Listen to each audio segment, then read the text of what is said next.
Within the space and place, and scattered about the characters in a story world, are objects, obviously. For a world to feel real and well-rounded, objects need to play a part in the story.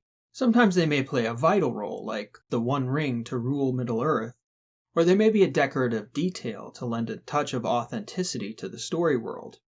They can be specifically described objects or merely schematic elements.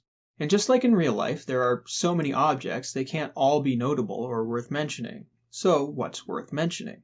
Certainly objects that have a direct interaction with the plot must be mentioned. In some cases, an object as the pursuit of a goal may be the main plot element of a story.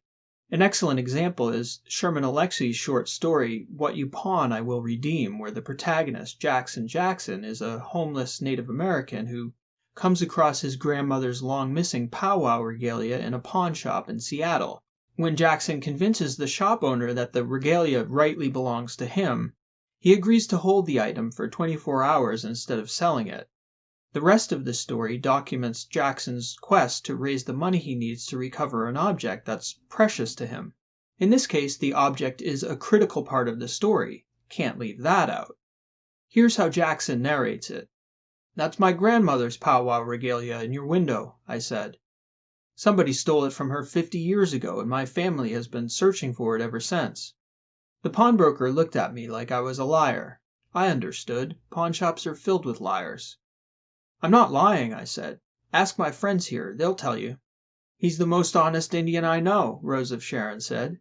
"All right, honest Indian," the pawnbroker said. "I'll give you the benefit of the doubt. Can you prove it's your grandmother's regalia?" Because they don't want to be perfect, because only God is perfect, Indian people sew flaws into their powwow regalia.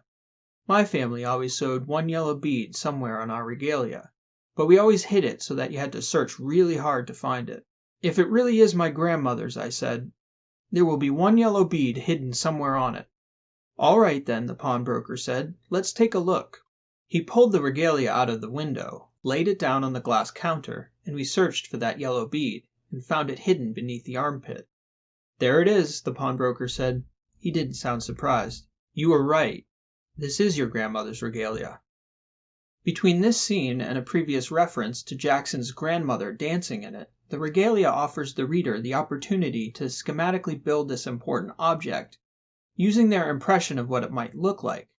Plus, there's that one hidden yellow bead, which is a clever way of adding uniqueness and authenticity to an object that is now not only personal to Jackson, but also to the reader's image of that object as well.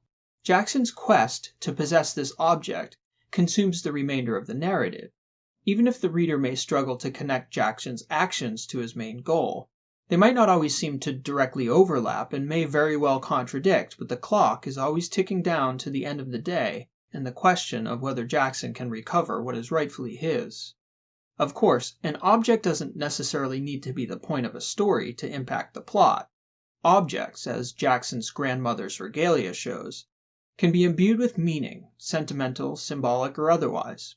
One of my favorite examples of an object that takes on meaning to the plot comes from Philip Roth's short story, Defender of the Faith. In it, the protagonist, Sergeant Marks, gets into a running conflict with a manipulative private under his command. This private, Grossbart, has steadily manipulated Marks into allowing him to break the rules on account of their shared Jewish heritage, despite the fact Marks doesn't like Grossbart very much. Marks gets pushed into giving Grossbart and his friends a weekend pass to leave the base against Army regulations, and in return he asks Grossbart to bring him a piece of gefilte fish from the Seder dinner Grossbart tells Marks his aunt is hosting. This is what happens when Grossbart returns. I notice for the first time a little paper bag in his hand.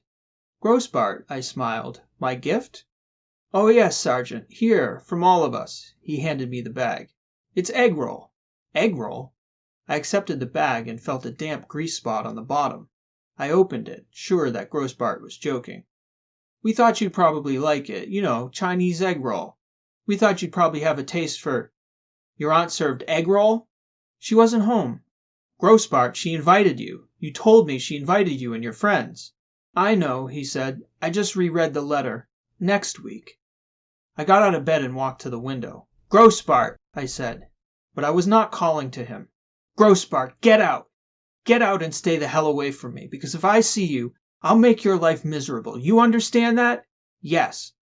I let him free, and when he walked from the room, I wanted to spit on the floor where he had stood. I couldn't stop the fury. It engulfed me, owned me, till it seemed I could only rid myself of it with tears or an act of violence. I snatched from the bed the bag Grossbart had given me, and, with all my strength, threw it out the window.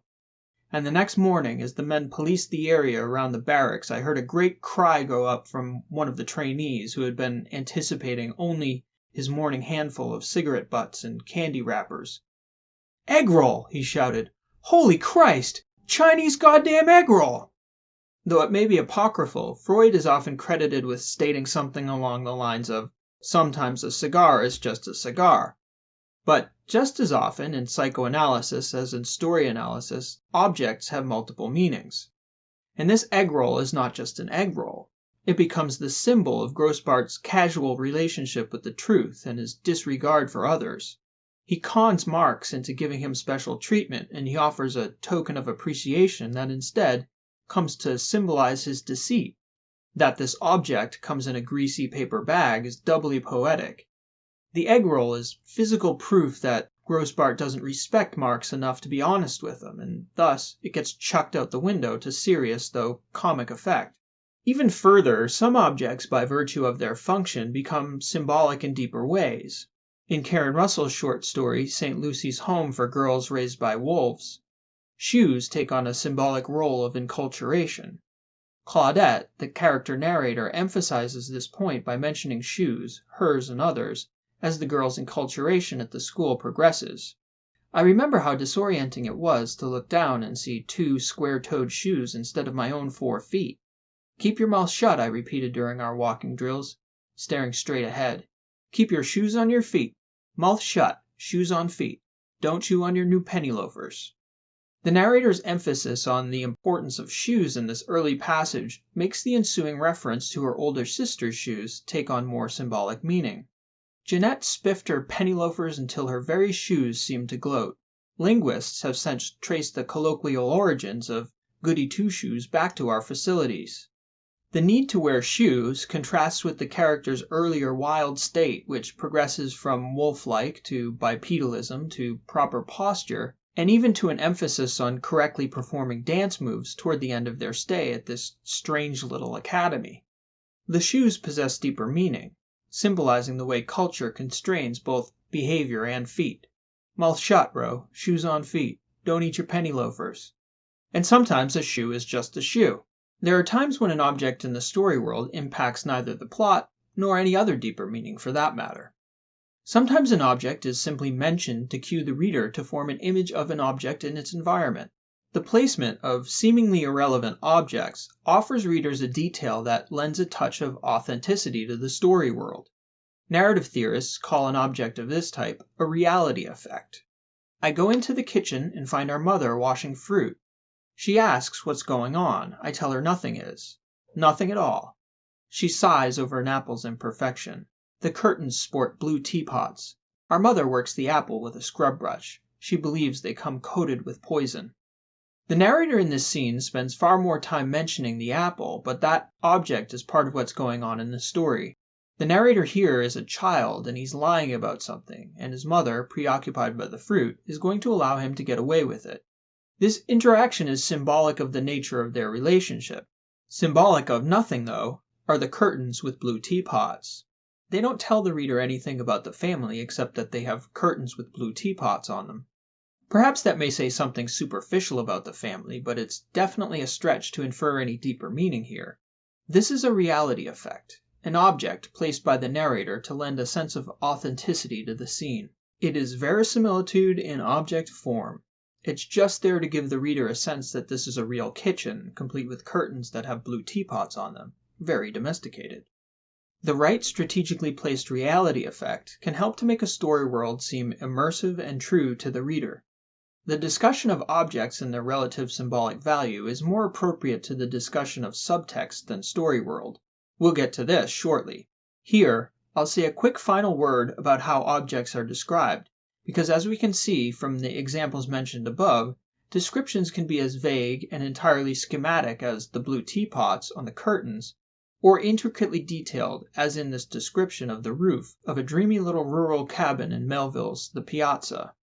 On one slope the roof was deeply weather-stained, and, nigh the turfy eaves trough, all velvet-napped. No doubt the snail-monks founded mossy priories there. The other slope was newly shingled. Something as simple as a roof can be used by the narrator to call up specific imagery in the reader's mind, through both concrete and abstract details. Objects that are important to the plot or symbolic are always going to warrant a mention of their presence. But objects that aren't plot-related can aid the reader in building a vivid story world when they're the right objects described in the right way. Though it may not be wise to overwhelm your reader by mentioning every little knick-knack in your character's bedroom. A dancing hula girl on her dashboard or a cactus on his coffee table might help bring their world to life. Put an object or two in your story world and see if it doesn't spruce things up a bit.